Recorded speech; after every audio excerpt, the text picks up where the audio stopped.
Hi all you Sew Fun friends out there. I'm so happy that we could be together in this virtual way because we can't be together in person. And while I miss you, I'm happy to be able to at least come and show you some of the fun things I've made.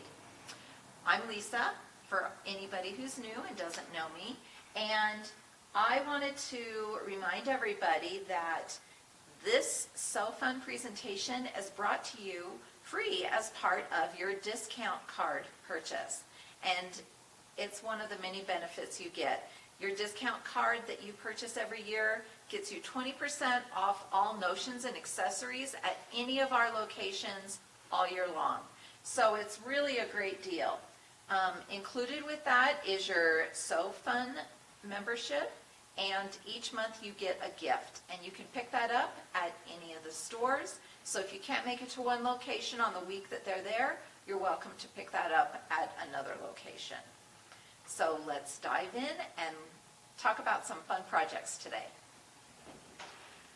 The first project I want to tell you about is this awesome jacket. It's called the Brando Jacket, and I really fell in love with the silhouette. I think it's called Brando because of Marlon Brando. It's sort of reminiscent of that classic motorcycle jacket that he wore that had the asymmetrical zipper.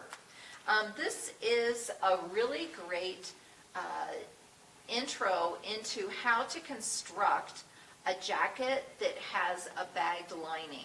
And it really wasn't as difficult as you might think it was. So here's some of the features about this jacket I really love. It has this outside so exposed zipper that is asymmetrical. It goes across, which I think is a cool detail. This collar can lay flat or be popped up, because if you're really cool like Marlon Brando, that's how he wore his collar. It has pockets that are set into the side front seams, and if you want, you can kind of do this partial zip here and have this flap fold over like that, so it looks really nice. This jacket, I used a metal zipper just because I really liked the look of it, and I thought it just really lent itself to this style. And then I have a really fun lining in here that I think really adds a little pop of pizzazz if you can see little peaks of it every now and then when you're wearing it. And the lining, I chose a real silky material so that when you put your sleeves, your arms in the sleeves, your clothes don't get caught in the lining. So I wanted a nice silky fabric. A couple of things that I learned doing this, I chose this nice stretch twill. I really liked the weight of it. I thought the little bit of, it's cotton and just a little bit of lycra, and I thought the little bit of lycra would keep it from wrinkling badly, like some jackets do, and 100% cotton would wrinkle. The problem was I kind of wish I had not done that, because it was a little hard to iron. It doesn't hold a crisp like hem with the ironing because of the lycra in it. So it doesn't show wrinkles, but it also doesn't give you a crisp hem edge. So I think if I were doing it again, I would choose something that didn't have the stretch in it. And to avoid wrinkles, I would probably choose like a poly cotton blend of some kind. But this is a real nice weight. It's not a heavy duty jacket, but it's perfect for fall and spring. And I think that I will really enjoy wearing this and get a lot of use out of it. And who knows, maybe even a compliment or two. I don't know if you're anything like me, but I go back and forth between what kind of a purse or bag I like to carry. Sometimes I keep going smaller, smaller, smaller, minimalist. I don't want the weight. I just want my keys, a tissue, a chapstick, and my phone, and go. And sometimes I need to go a little bigger, and for a while now, I have been downsizing and carrying just a really small crossbody. But I'm finding that I need a little more space right now, and so I decided to make this bag. It's called the Redwood Tote by Noodlehead, Anagram. You know that we have made quite a few bags from her and other projects of hers before, and I love her style. I love her directions. She does such a good job of showing you lots of different techniques for all of her projects, and she has some great bag patterns. And this is called the Redwood Tote. And I am in love with this bag. And it went together so beautifully, and I love the shape of it and the size of it and the features of it, and I decided I'm going to make several more, and probably for friends as well. So this is my version of the Redwood Tote, and it's a really great bag. It has these side seams here and a zip pocket that's fully lined in the front, and then it has a slip pocket on the back. I chose to do a leather crossbody strap that I ordered from her website and then just attached it with rivets, and she's got some great examples of how to do that on her website and some really good tutorials. This has a contrasting base that I used black canvas for, and it has Peltex in it, so it gives it lots of structure. It will stand up. And I have been wanting to experiment for a while with a material called waxed canvas, and that's what I use to make this bag. I love the sort of weathered look of it, and the more you handle it, the more it looks cool. It has these really cool like little lines in it, but if it gets too many lines or creases, you can just take your blow dryer and kind of like blow a little bit of hot air on it, and it will smooth it out. So if you don't like the crinkly look, then you can smooth it out with your blow dryer. But I kind of like this crinkly look. And it was really easy to work with, and I think I'm going to make more things out of wax canvas. One of the beauties of making something out of wax canvas is it is not waterproof, but it is extremely water resistant. So water will just beat up on it, and it also, it has a lot of body. So when you make a bag out of wax canvas, you don't have to interface it. It has a zip closure, and then the inside has 2 deep pockets in it. So it's just super useful. It's a great shape, and I love the size and shape of it, and I think I'm really, really going to love it. And it went together really quickly. Her directions are really, really good. I ordered the leather handle from her website, and I did cut about 6 or 7 inches off of it because I needed the crossbody to be a little bit shorter, so this bag wasn't like hanging around on my knees. I used our fabulous Sally Tomato zippers that look like metal zippers but aren't. They're so great to work with. And then I also used the donut hole zipper pulls instead of the ones that come with it, just because I like the look so much. And I'm probably going to add something as a zipper pull onto that donut hole. Maybe I'll cut like a little strip of leather from the part of this that I cut off, or something like that so that it matches. But this one package of zippers by the yard from Sally Tomato, I used to make 3 different projects for this month's So Fun, and I still have some left over. So I think that it's going to be super cool and super useful. And this was the first project I used the Sally Tomato zippers on. So I love the Redwood Tote. If you're looking for a really fun, quick Christmas project, we have this great Sue O'Very spool wraps. And you might remember a year or so ago, I did the Halloween ones that were really fun. And then I saw that she did Christmas ones as well, and I was pretty excited about that. Like all of her embroidery patterns, these go together very, very quickly. They're super easy, about 10 minutes start to finish for each one. And this is super cute because it has a Santa and a Mrs. Claus and an elf boy and girl and a little snowman and a gingerbread cookie and a reindeer. And I thought these would be darling strung as a garland for Christmas time. I also thought they would make really, really cute ornaments if you put a ribbon through it and then on the bottom had a bead or a tassel or a pom-pom or something else fun, and then just have the ribbon loop at the top to be an ornament to hang on a doorknob or on the tree or on a hook that you have in your house. I also thought that they would make darling napkin holders. So instead of gluing it around a spool, just glue the two ends together and use them for your holiday napkin holders, and I thought that they would be really super cute. So a fun, fast, really beginner-friendly project that you could whip up for Christmas for anybody. If you are interested in some really fun projects for Christmas for any small people in your life, I highly recommend Superhero Sewing. This book is chock full of great ideas for all different kinds of dress-up clothes that you can make for your favorite little person.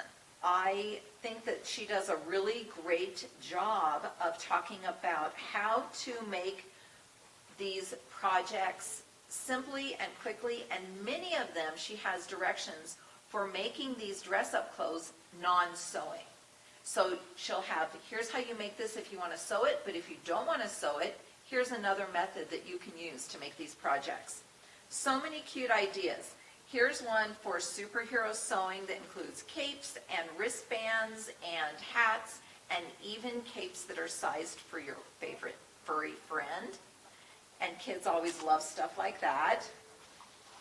She has a section on pirates, a section on magicians, a section on nursery rhymes, directions for masks. There's a flag and a banner. There are accessories for the magicians. It includes all the patterns, a fairy queen and a dragon king that has wings, and two different kinds of wings that you can make. These are just really, really fun projects. I know that my grandchildren are all in an age where they love dress up. Here's the magicians. And they will wear anything that is dress up pretty much all day, every day, no matter where they're going, if they get a chance for that. And I can remember when Mallory was little one year, what she got for Christmas was a whole pile of dress-up outfits that I sewed for her, back before there were even patterns for things like this. And I just kind of had to make them up out of my head, and those ended up being the most loved gift. Year after year after year, they were played with by my own kids and friends and anybody who came over, and they were just such a loved gift. And so I think these are really fun. So I will show you the ones that I made so far. First, I made this cute little fox hat and tail.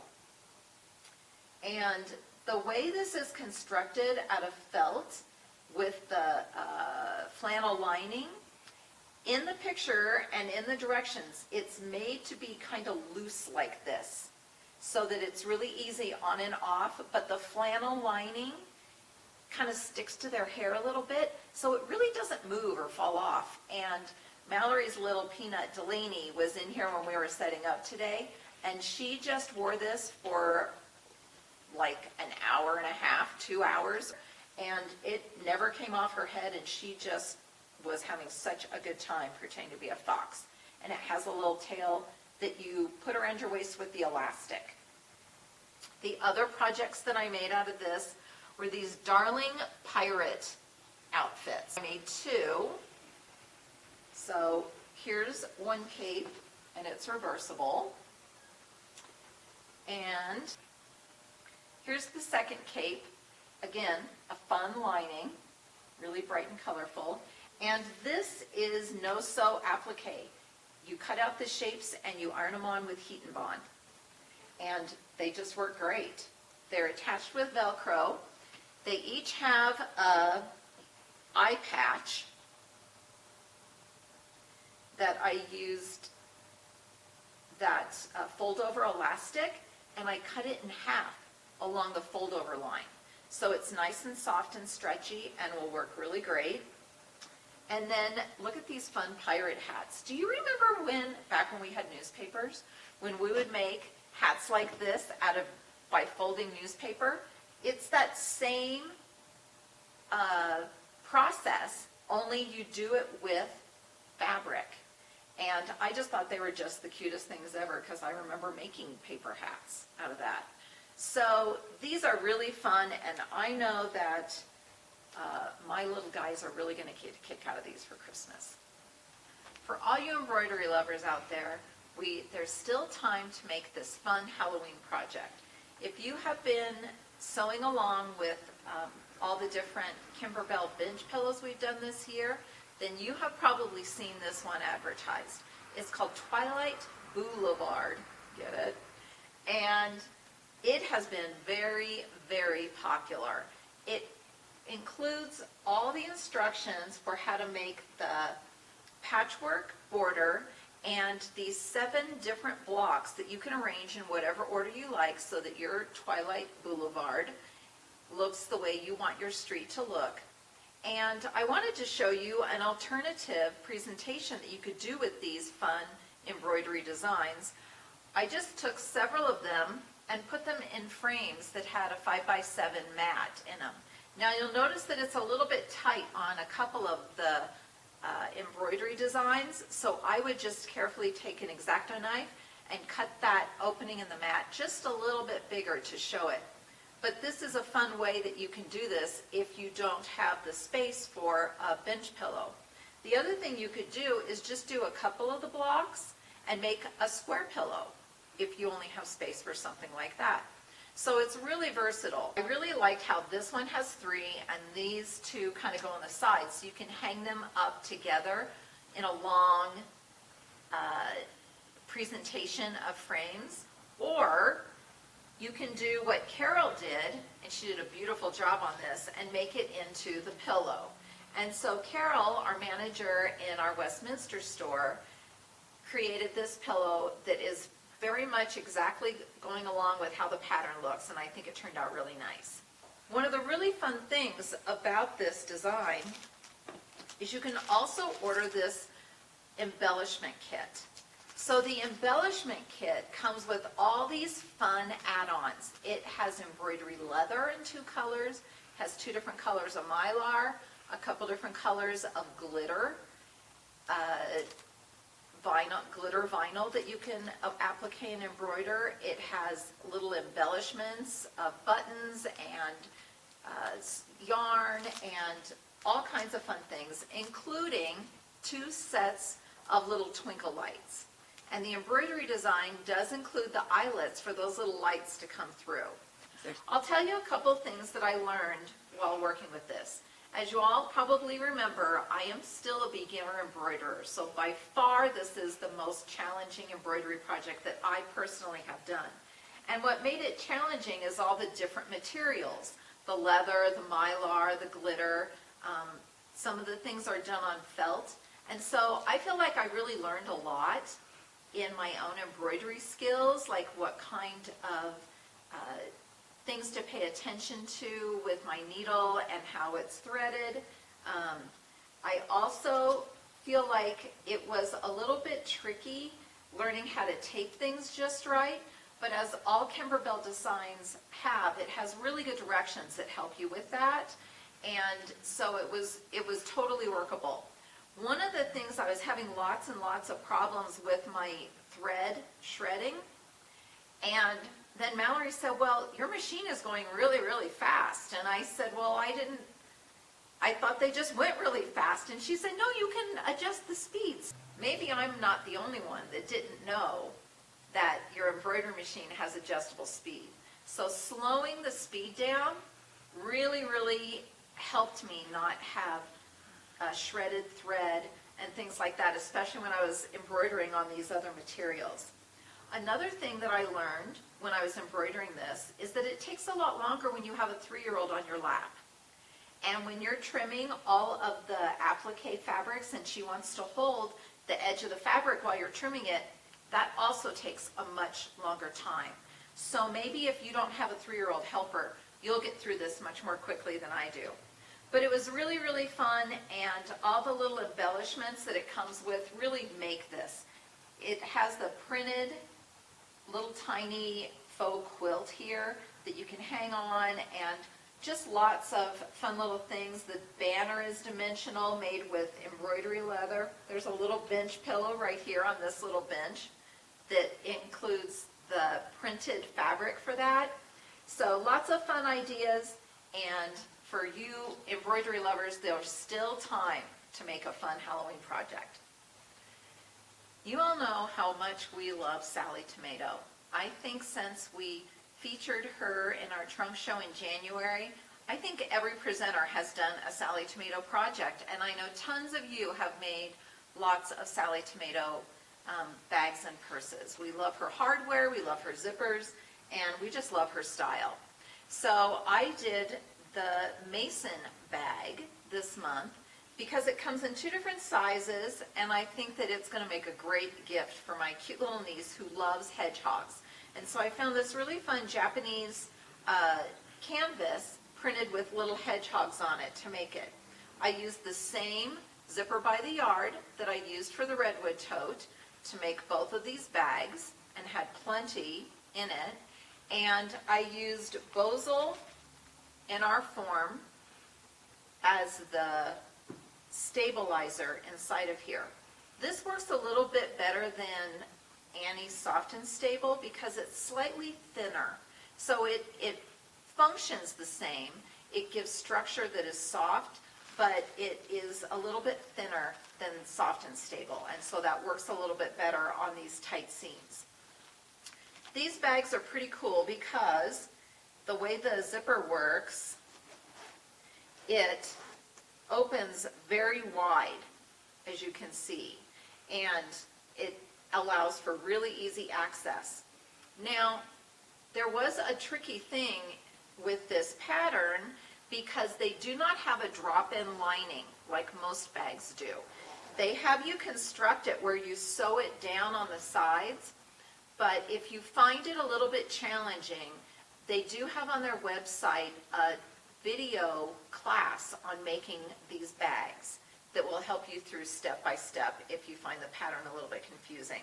But they were not difficult or time consuming to make, and I do really love the shape and the 2 different sizes. So I think that they're going to be really useful, and I know my niece is going to love them. If you want a fun, quick little project to make for this fall, I really love the Steampunk Zipper Head Pumpkin Pouch.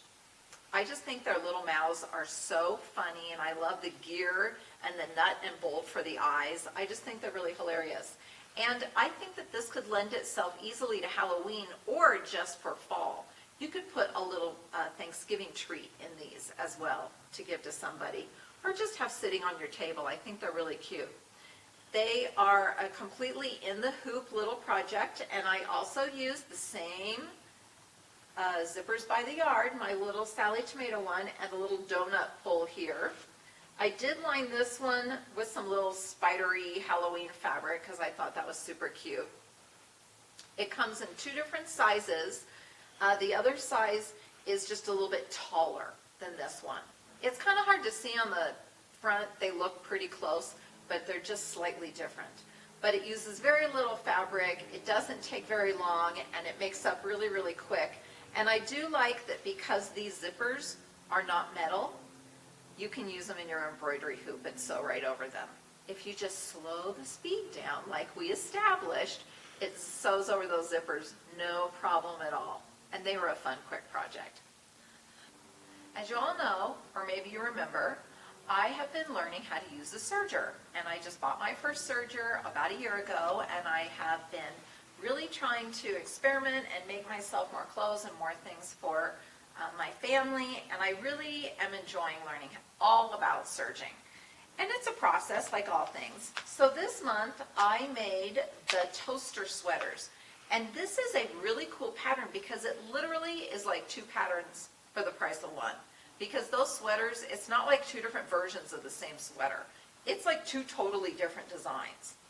So for the one that I want to show you, I made this, they just call them version 1 and version 2, and this is a little bit longer, tunic-y length, not real long, and it has a really flattering funnel neck.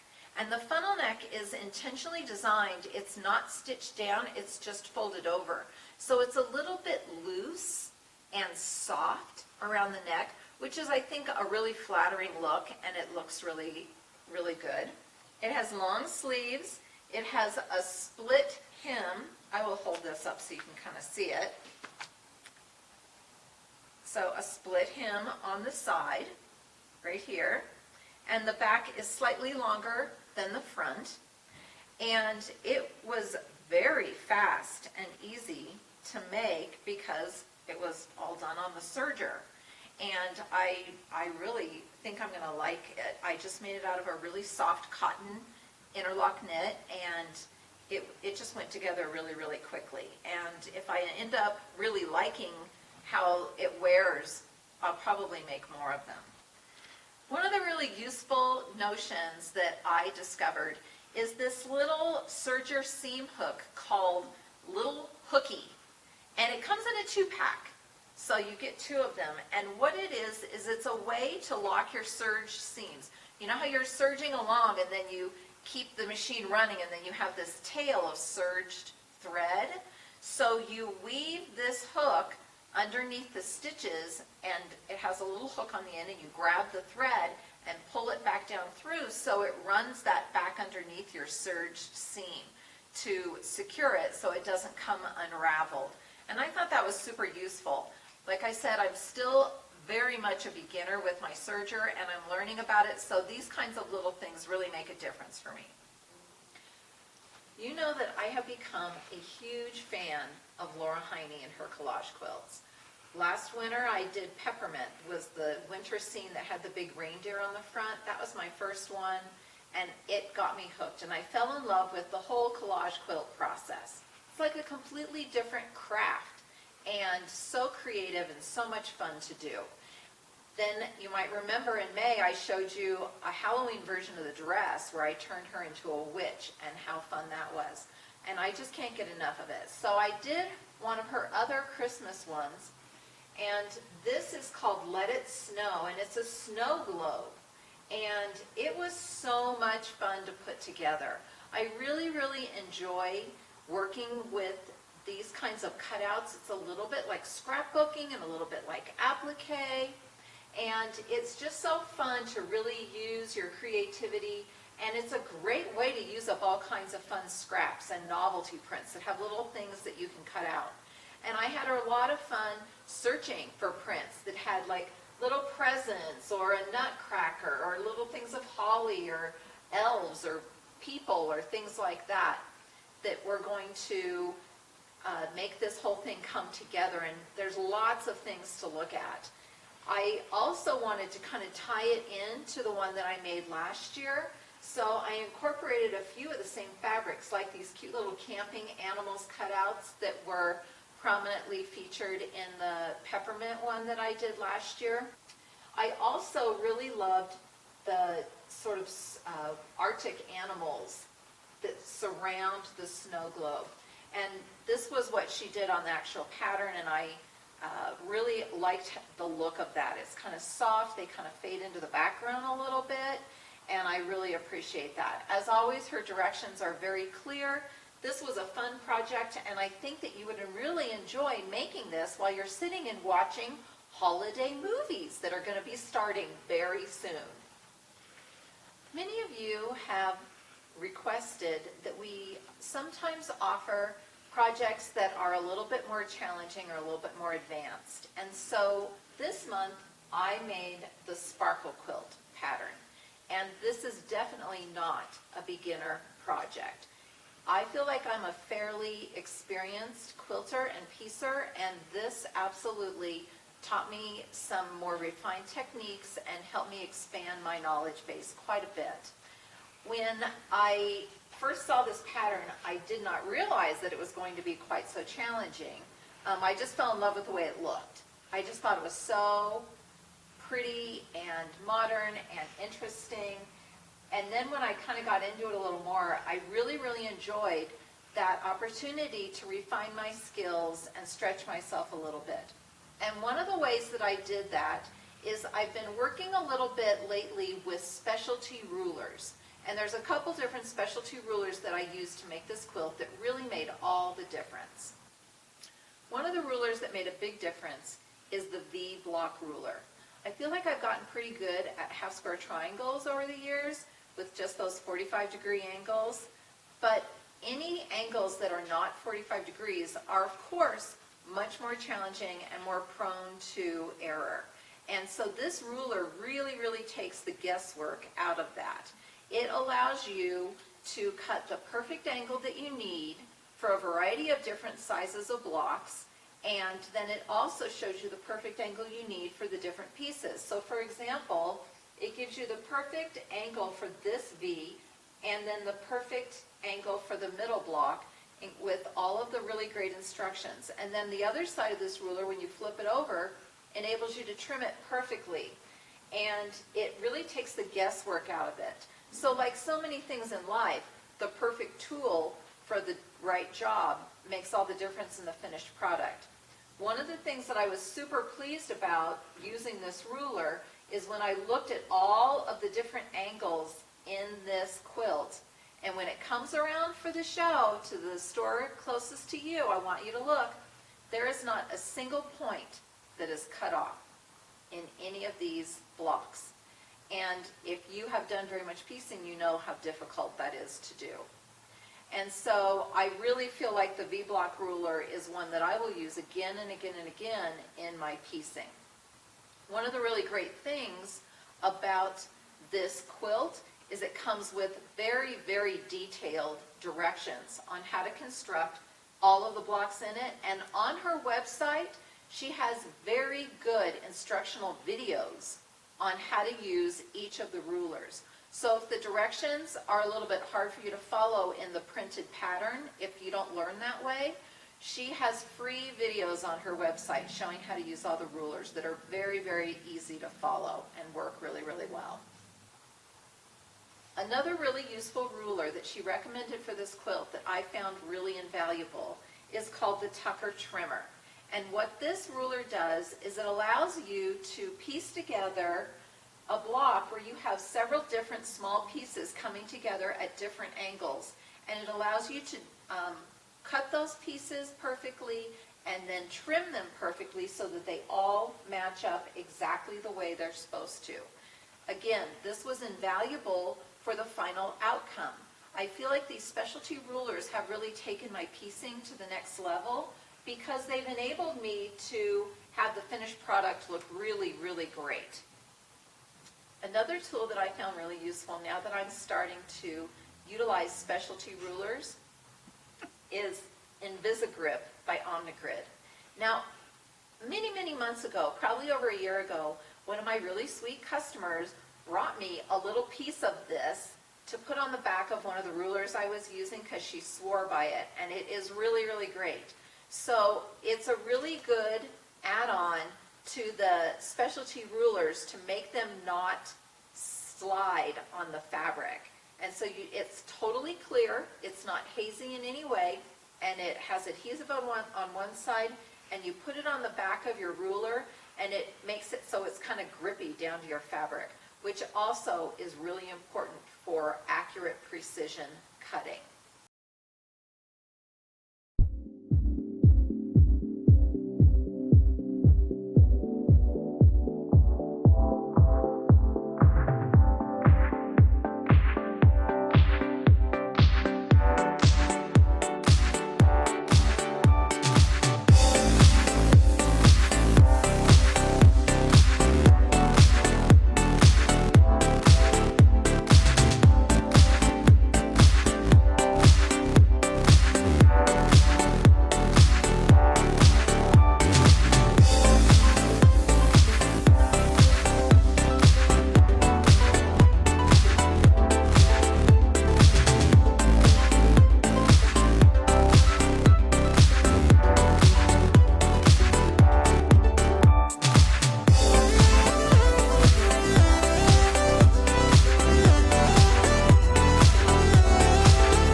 That I have found super useful for this quilt and several other projects that I did this month are these little alpha bitties.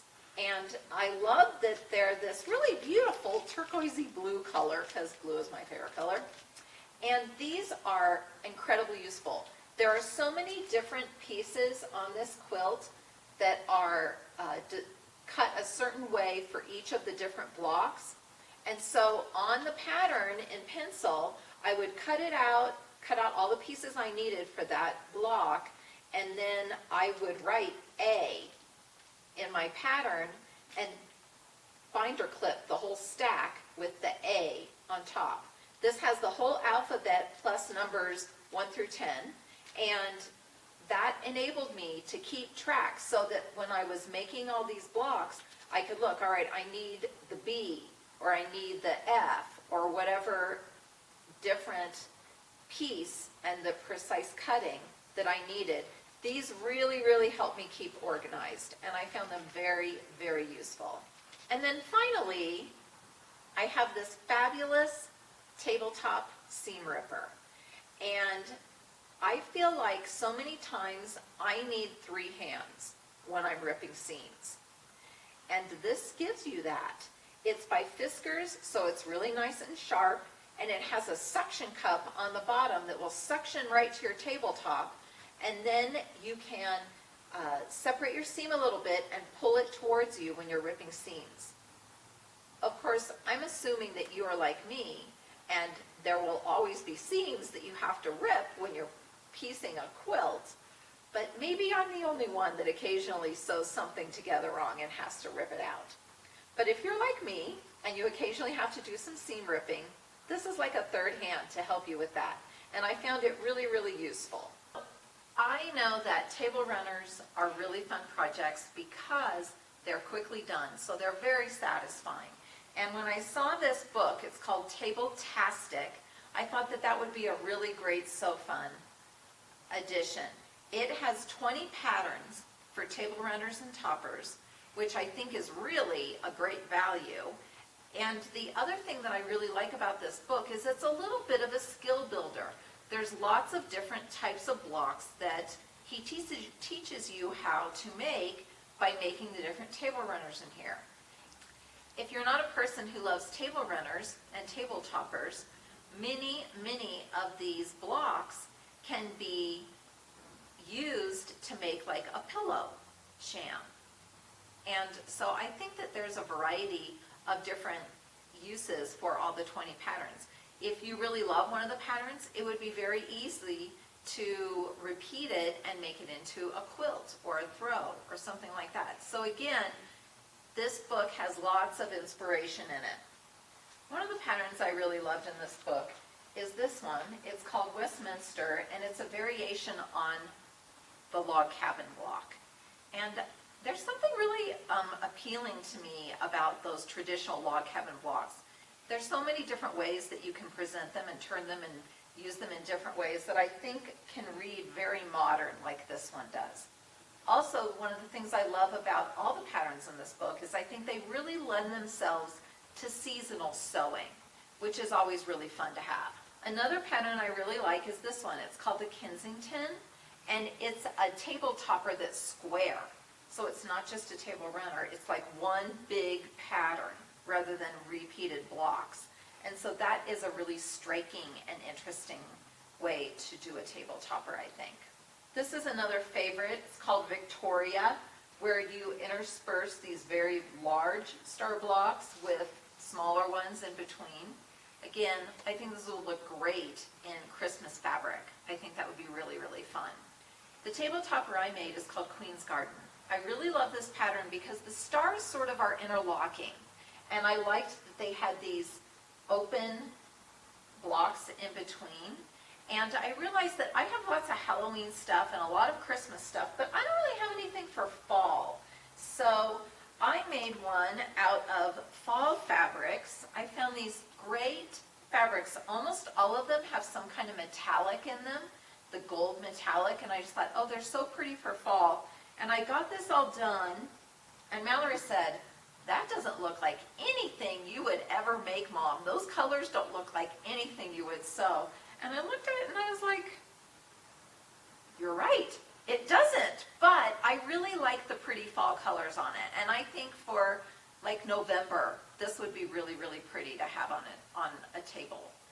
I think it will look really nice for fall. One of the really great tools that they recommend is another ruler called the Simple Folded Corners Ruler.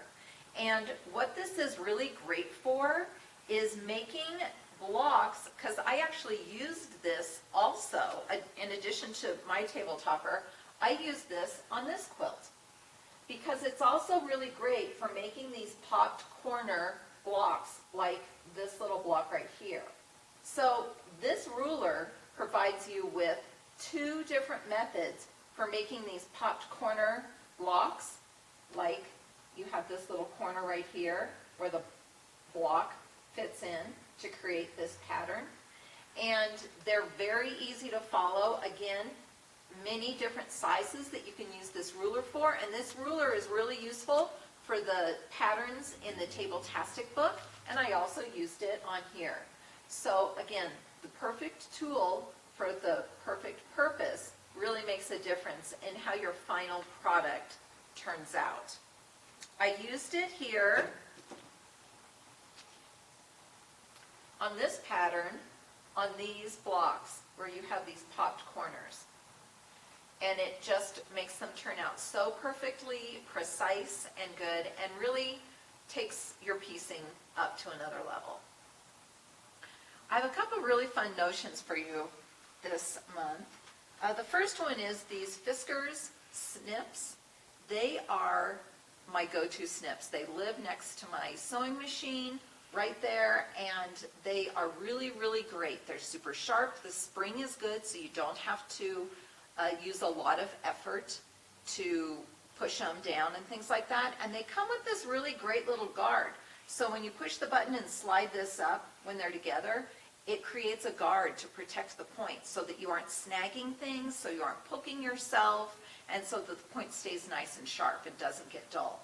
So these are a great little pair of snips. And I like any of the Fiskar projects that are spring-loaded, because with my hands, only having to close the scissors and not open them back up is half of the effort. So it cuts my hand use in half, which is really great.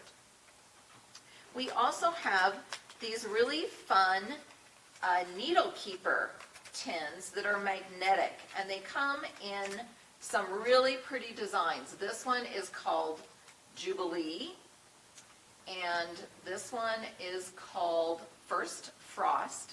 I kind of like this one a lot. And this one is called Sewing Room. It has a little sewing machine on it. So these little metal tins have a sliding cover, and they're magnetic, so that they will keep all your needles in there without having them fall out. So it's a little bit like having one of those magnetic pin holders, only for your needles, with a cover to protect them. It also includes a magnet that matches the design on the tin, and so that is also super useful for picking things up. So these are really fun, and they make great little stocking stuffers. The next really fun notion I want to show you are these wrist rulers. Now, these are a pretty new product, and I am a bracelet wearer. That's my jewelry of choice, and I really love this. They're super cool. They're leather. They come in this cool little tin, and on one edge, the measurement is in inches, and on the other edge, it's in metric.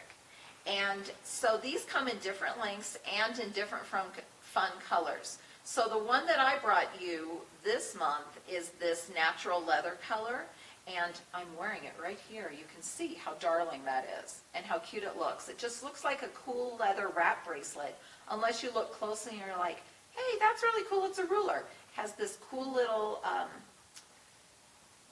like a little metal button that pushes up through this little opening here. You can see what that looks like.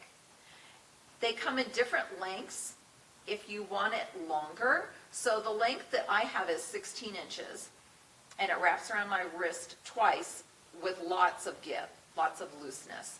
They make a couple different other lengths that are longer, and several other fun colors. So if you don't really love the brown, we can order you one in red, or we can order you one in a teal color, and I think there's also a mustard yellow that is really cool if you like that kind of color. It looks great on lots of people, just not on me. So these are really, really fun, and if you don't like this length or this color, have them order you one in the color and length that you want, and it's a fun little accessory. That's all I have for you today. Thanks for being here. We really appreciate you. Join us again in November when we'll be back with more great projects for Sew Fun.